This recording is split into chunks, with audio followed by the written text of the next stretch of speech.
In November of 2022, I was living in New York City, working late shifts at a hospital in Queens.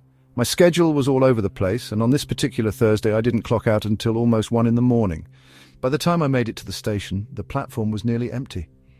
Just a few stragglers tucked into their jackets, eyes glued to their phones, waiting in silence. I was exhausted, barely awake, and when the train rolled in, I stepped inside without double-checking the signage. I just wanted to sit down and get home. The car I entered was nearly empty except for one man at the far end and a woman sitting 3 rows away, completely still. No music playing, no book in hand, just staring straight ahead. Something about the car was off, though. The lights overhead flickered slightly and the hum of the train felt deeper than usual, like it echoed inside my bones. But I brushed it off, convinced myself I was just too tired to think straight. About 10 minutes into the ride, I realized the train hadn't stopped once. I'd taken this route hundreds of times, and there should have been at least 2 stops by then.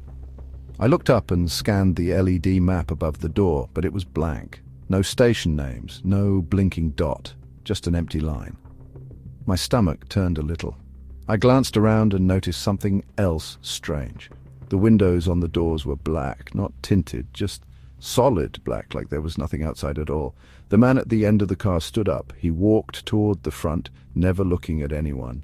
He exited into the next car. I got up and followed instinctively, hoping to ask if this was some kind of rerouted train or if I'd just gotten on the wrong line entirely. When I opened the door into the next car, it was completely dark. Not dim, pitch black. I couldn't see a single thing, and the air was cold, like stepping into a freezer. I shut the door quickly and turned back to return to my seat. But the car I'd come from wasn't the same anymore. The lights had dimmed further, and the woman was gone.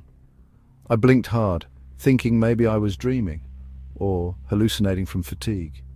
I walked back down the aisle, heart starting to race. I tried opening the other doors, both ends of the train, locked. The emergency button didn't work. The intercom let out only static. And that's when the lights went out completely. In the darkness, the hum of the train grew louder, not mechanical, more like a low moan, like the train itself was breathing. I felt around for a seat and sat down, gripping the edge with both hands. Then I heard it. A voice, not a whisper, more like a single breath forming words that shouldn't have been audible through the metal and motion. It said my name. Not a common name, not something you'd guess, but it said it clearly, like someone had leaned in just inches from my ear. I jerked up and shouted out. My voice didn't echo, it didn't bounce off the walls the way it should have. It just stopped, like the space around me swallowed it. Then the train stopped. No screech, no slowing down, just a hard, jarring halt. The lights flickered on for a second, long enough for me to see the windows again. This time they weren't black, they were red. A deep glowing red, like someone had painted the glass from the outside. Shapes moved behind the glass, tall, thin silhouettes pressed against it, no features, just outlines, hands, fingers dragging along the outside like they were feeling for a way in. I stood there, frozen, trying not to breathe.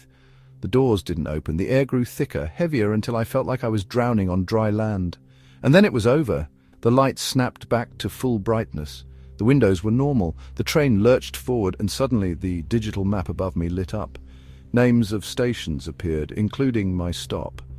I looked around. The woman was back in her seat, eyes forward, like nothing had happened. The man at the end of the car had returned too, though now he was staring directly at me. His face was blank, expressionless, but his eyes were wide. He didn't blink. The train pulled into my stop, and I practically jumped out the door. I didn't look back. I didn't wait to see if anyone else got off. I just ran up the stairs and didn't stop moving until I was inside my apartment, locked behind 2 deadbolts. I tried to find any explanation, power glitch, sleep deprivation, maybe even a micro-nap mixed with stress. But here's the part that keeps me up at night. The next morning, I checked the MTA app. There was no record of a train running on that line at 1:12 a.m. The last train had departed at 12:47. The next one didn't arrive until 1:35. I should have been standing on that platform for nearly an hour. But I wasn't, and ever since then, when I ride the subway late at night, I check the windows constantly. I make sure the map is lit. I make sure the train stops when it's supposed to, because I know there's another train out there. One that doesn't follow any schedule, and if you ever find yourself on it, you might want to ask yourself one question. Did you get on it, or did it pick you? Pick.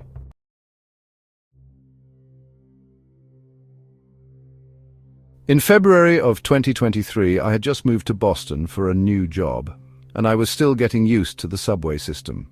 It was colder than I was used to, the streets were unfamiliar, and the Green Line trains always felt older and more claustrophobic than anything I'd experienced before. My new apartment was in Brookline and my office was downtown, so every day I had a pretty straightforward ride through the same underground stops. But one Friday night, after working late and missing my usual train, I ended up on a much emptier one than usual. It was just after midnight when I boarded. The train car was mostly empty except for a middle-aged woman in the far corner reading a book and a man seated directly across from me, facing the opposite direction. He was wearing a coat that looked about 2 sizes too large, and his head was tilted slightly down like he was asleep. What struck me immediately, though, was the reflection in the window behind him. The lighting on subways tends to create mirrored surfaces at night, so I could see myself, the woman with the book, and, most clearly, the man. Except he wasn't sitting still in the reflection. In the glass, he was moving, barely perceptibly at first, like a twitch in his fingers, a flex in his jaw. But his actual body didn't move an inch. I stared for a moment, blinking, trying to reconcile what I was seeing. Maybe it was a trick of the lighting, a flickering bulb, something explainable. The train started moving again, and we passed through a tunnel stretch with no stops for several minutes. It got darker, quieter. I kept sneaking glances at the window, and that's when I noticed something even stranger. The man's reflection was now looking at me, not in a dramatic horror movie way. He hadn't turned his body, but in the window his head was tilted up, his eyes open, staring directly at mine. There was no expression on his face, just cold focus.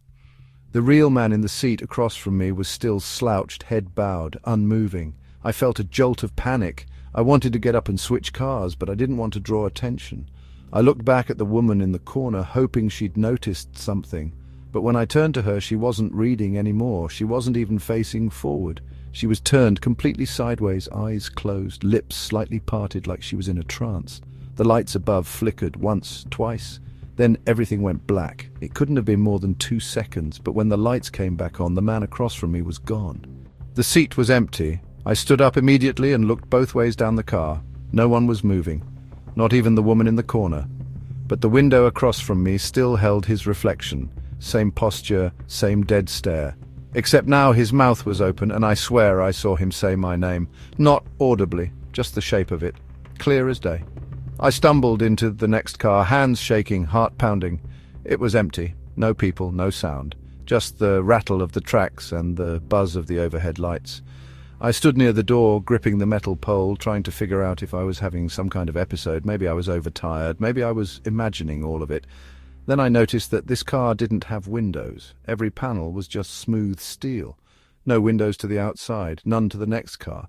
Even the doors looked wrong. There were no handles, no emergency signs, no strip map above the seats.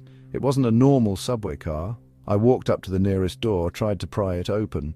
Nothing. I pressed the emergency intercom, but it just crackled once and fell silent. The car began to slow, and I braced myself, praying for a station platform. When the doors opened, they didn't reveal a platform, just a long, narrow tunnel, dimly lit by flickering bulbs screwed directly into the concrete walls. It looked more like maintenance access than a proper stop. I didn't move, didn't dare step off. But something else did. The sound came first, bare feet slapping against wet stone. Then a figure appeared in the tunnel, tall and thin, wearing that same oversized coat. It walked slowly toward the open door, head tilted, arms loose at its sides. Its face was wrong, not just distorted, unfinished, like someone had started sculpting it and stopped halfway through. There were sockets where eyes should have been, and the mouth. It kept moving its lips, silently mouthing my name. The doors stayed open too long. The lights dimmed again. And just before everything went black, the reflection on the smooth metal wall beside me showed something I'll never forget. Me, sitting perfectly still, face blank, wearing that same coat. The train lights flickered once more, and I was suddenly back in a normal car. The woman with the book was gone. Other passengers were seated, chatting softly, scrolling on phones. The next stop was mine, and when the doors opened, I walked out like nothing had happened. No one looked twice. I never rode the Green Line again after that night. I started biking to work, even in the snow, because I know what I saw.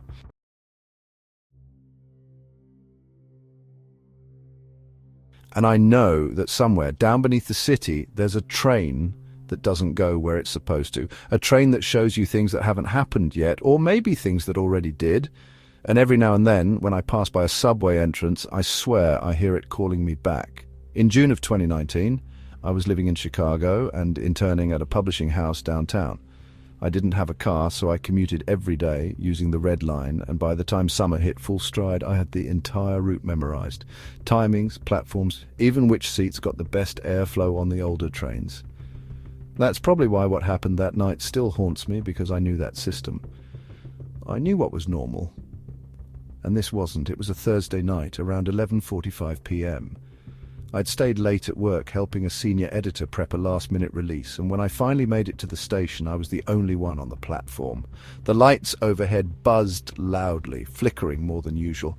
A single maintenance worker stood at the far end with his back turned, wearing one of those reflective vests and a hood over his head. I remember thinking it was weird to see maintenance that late without any barriers or warning signs, but I didn't think much more about it. The train arrived a couple minutes later.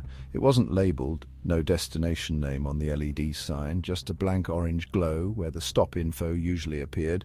The car itself looked older, dustier than the usual ones. Still, I figured maybe it was a test car or a substitute pulled from storage. I stepped on. Only 2 other passengers sat inside. One was an older man wearing a hat pulled low over his face, and the other was a woman in a floral dress, sitting bolt upright with her hands clasped tightly in her lap. Neither looked up when I boarded. I chose a seat near the center and put my earbuds in, but I didn't play any music. I had a weird feeling I couldn't shake. The train began to move. It didn't stop at the next station, or the one after that. I sat up straighter and checked the map above the door, but it wasn't there. The space where the route map usually sat was covered in grey adhesive, like someone had removed it hastily. That's when I pulled out my phone to check my location, and the GPS just spun. No service, no signal, not even the clock was updating. I looked around again. The man in the hat was now 1 row closer than before. He hadn't stood up. I would have noticed if he had. The woman was now glancing at me, her head tilted like she was trying to remember where she'd seen me before. The windows showed nothing but solid tunnel walls, no lights, no flashes of passing stations, just black, like the train was going deeper instead of forward. I stood up and walked to the next car. It was empty. Every seat. Not a single person inside. The ads on the walls were blank, as if they'd been scrubbed off, leaving only grey outlines where text had once been. I moved again into the next car. There, seated near the door, was the same man in the hat. I froze. He didn't look at me, just sat still, breathing heavily. I couldn't see his eyes, only his mouth stretched into the faintest grin. I turned back the way I came, ran, honestly, back into the first car. The woman in the floral dress was gone. Her seat was empty, but something was resting on the cushion where she had been. A bouquet of dead flowers. They were tied together with a red ribbon, and each petal looked burnt around the edges. The air smelled faintly of old perfume and mildew. I was shaking at this point. Every nerve in my body told me to get off, but the train wasn't stopping. I looked out the window and saw something for the first time since boarding, a platform. But it was wrong. The walls were concrete, unpainted, with exposed pipes dripping dark water onto the floor. There were no advertisements, no benches, only one flickering bulb on the far side and a sign that read level -1. The doors opened. I didn't move. Neither did the man in the hat. Then, slowly, the lights in the train began shutting off, 1 row at a time, moving towards me. I bolted. I ran out onto the platform and felt a wave of freezing air hit me like I'd stepped into a basement. I turned to look behind me, and the train was gone. No sound, no lights, just the platform and silence. There were no stairs, no escalators, only a narrow tunnel at the far end sloped downward. I didn't want to go in, but standing still didn't feel like a better option. I pulled out my phone again. No signal. Battery suddenly at 1%, even though it had been near full when I got on. I turned on the flashlight and walked into the tunnel. I'm not sure how long I walked. There were no markers, no sounds, just the crunch of gravel underfoot. Eventually I saw a second platform ahead, and sitting there was a train, modern, normal, lit up. The LED sign read Howard northbound. I ran and jumped on. The car was full. People stared at me like I was crazy, sweating, pale, breathing hard. But I didn't care. The windows showed a familiar station passing. Everything was normal again. The train conductor's voice crackled over the intercom. He said we were arriving at Belmont and to watch our step when exiting. I reached my stop, got out, and walked the rest of the way home in silence. When I told a co-worker the next day, she laughed and said it sounded like I fell asleep and dreamed it. But then she paused and said something I didn't expect. There's a story, she told me, an old Chicago urban legend about a phantom train line that runs underground, deeper than the subway tunnels. People say if you get on it, you only come back if it lets you, and even then, something follows you back. That night, I checked my bag. Tucked into the side pocket was a single dead flower tied with a red ribbon, and it smelled just like her.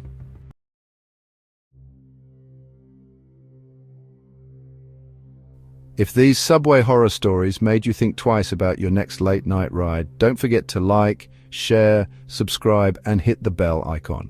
Because not every train takes you where you expect to go.